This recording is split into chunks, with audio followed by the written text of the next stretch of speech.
As a lawyer and a strategist, Ruth Bader Ginsburg left a huge mark on the law of equal rights for women. Ruth Joan Bader was born on March 15, 1933 in Brooklyn, New York. She graduated first in her class at Cornell University and later studied law at Harvard, where she became the first female member of the Harvard Law Review.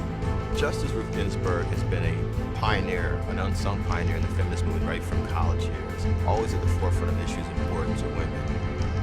Ginsburg taught at Rutgers and at Columbia, where she became the school's first female tenured professor. In 1972, Ginsburg co-founded the Women's Rights Project at the ACLU, where as chief litigator she argued 6 landmark gender equality cases before the U.S. Supreme Court. Ruth Bader Ginsburg worked her way up as a woman when opportunities for women in these rarefied professions, the law, top-flight academia, and certainly the Supreme Court, were not readily available. In 1980, President Jimmy Carter appointed Ginsburg to the U.S. Court of Appeals for the District of Columbia, and 13 years later, Ginsburg was appointed by President Bill Clinton to the U.S. Supreme Court. Justice Ginsburg approached her confirmation hearing with her own strategy that has come to be known as the Ginsburg precedent.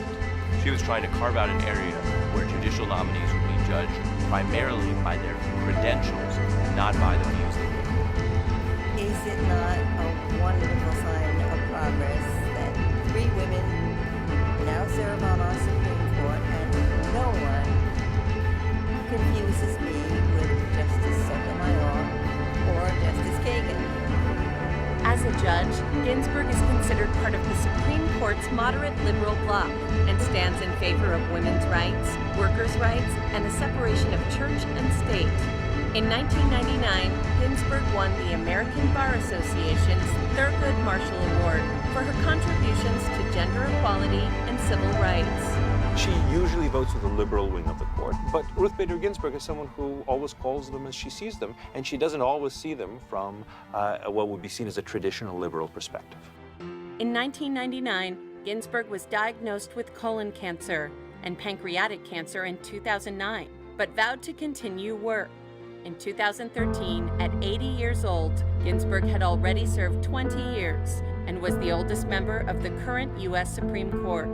Justice Ginsburg will be remembered as one of the pioneers of women's rights in the law.